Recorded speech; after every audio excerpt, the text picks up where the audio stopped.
Good morning everyone. আশা করি তোমরা সবাই ভালো আছো, আমিও ভালো আছি। আজ সকালেই দুজন কার্পেন্টার এসেছিলেন। আমার ওয়ার্ডরোবটা করাতে হবে একটা রুমে। এই বাড়িতে বিশেষ কোনো কাজ এখনো পর্যন্ত হয়নি, তো এগুলো হতে অনেক সময় লাগবে, সেই জন্য বিশেষ কিছু আমি শেয়ার করিনি এখনও।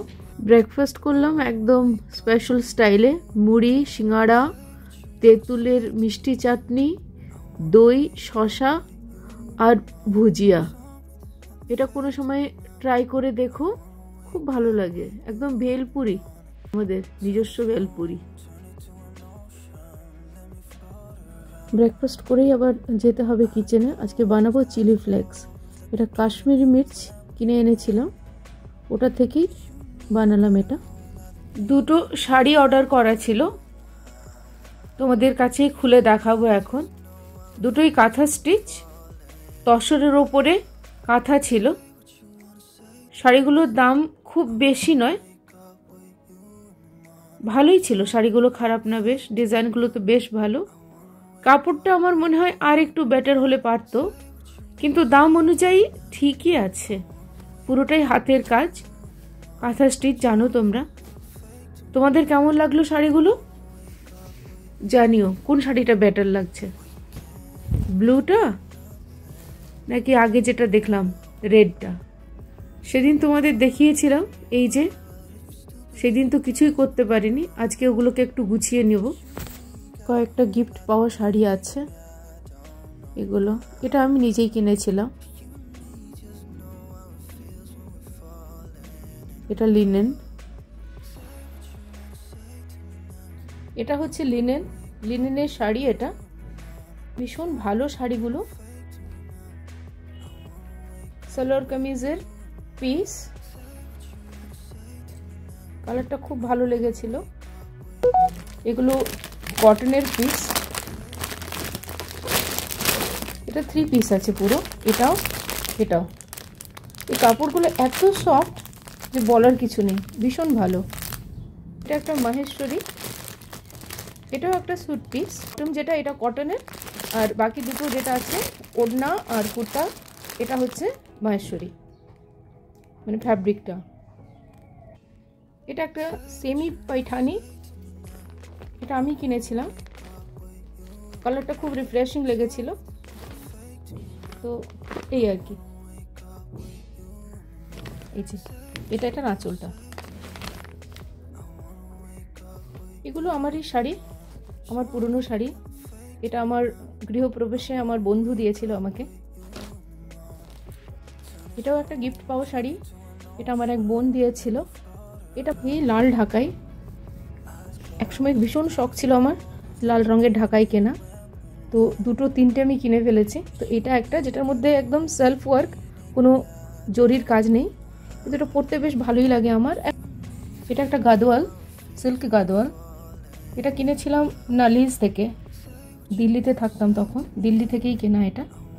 এটা আমার একটা ভীষণ ভীষণ পছন্দের শাড়ি, একদম পিওর সিল্ক, পিওর হ্যান্ডলুম।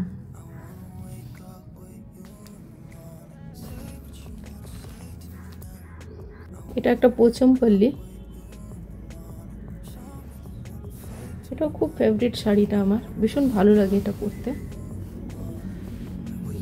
এটা একটা হ্যান্ডলুম, খুব কমফোর্টেবল শাড়ি এগুলো, দামও খুব বেশি নয়, বেশ ভালো শাড়িটা। এটা আমার একটা ফেভারিট কম্বিনেশন, রেড হোয়াইট। ওটা দেখলেই না নিয়ে আমি পারি না।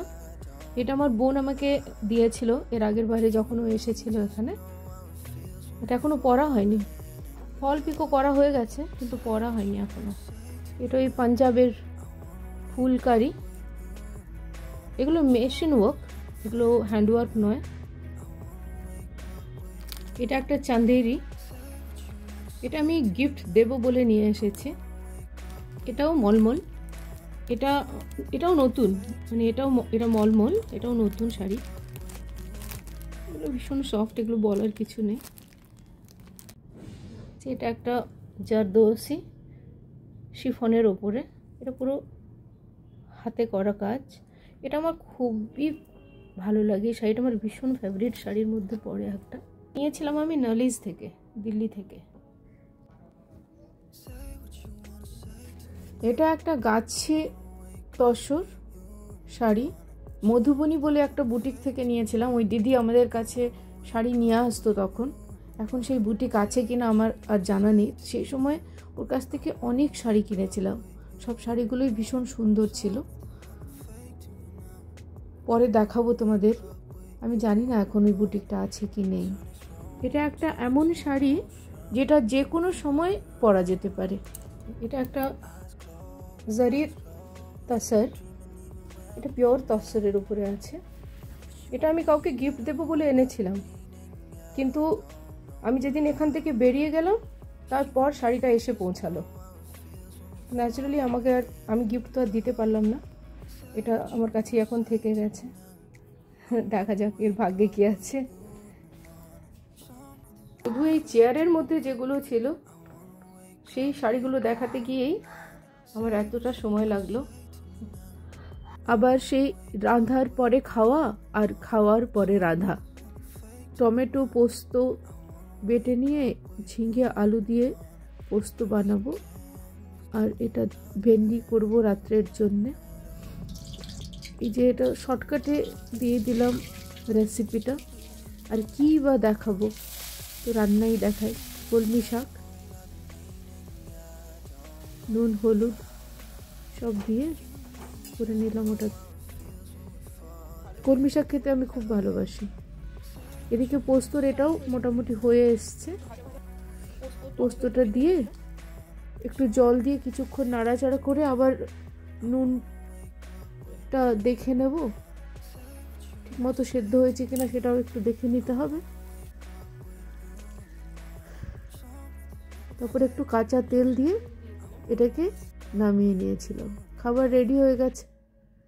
এই যে দেখছো, এইসব ডালটা হচ্ছে অড়হরের ডাল। শাড়িগুলো গুছিয়ে রেখে দিলাম আলমারিতে। সকালের জন্য এই বাদাম, ছোলা, মুগ এগুলো ভিজিয়ে দেওয়া হলো। বেশ কদিন ভেজানো হয়নি, ডিসকন্টিনিউ হয়ে যায় মাঝে মাঝে।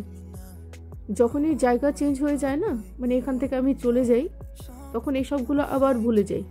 বেশ 1 মাস মতন আর ওগুলো খাওয়াই হবে না। তারপর আবার একদিন মনে পড়বে। অনেক পুরনো একটা জিনিস চোখে পড়লো, দেখাচ্ছি। এটা একটা স্যান্ডউইচ বানাবার রেসিপি বুক। বাজাজ স্যান্ডউইচ টোস্টার একটা আমার ছিল, সেটার সাথে এসেছিল। স্যান্ডউইচ টোস্টার তো আর এখন নেই আমার সাথে। রেসিপিগুলো কিন্তু বেশ ভালো, ট্রাই করে দেখতে হবে কোনো সময়। এটা 30-31 বছর আগেকার পুরনো। ভালো থাকার ছদ্মবেশে ঘুরে গেছে দেশটা। আসলে সব মিথ্যে, শুধু ভালো থাকার চেষ্টা। কিন্তু ভালো তো থাকতে হবে না সবাইকে। ভালো থেকো সবাই। Good night.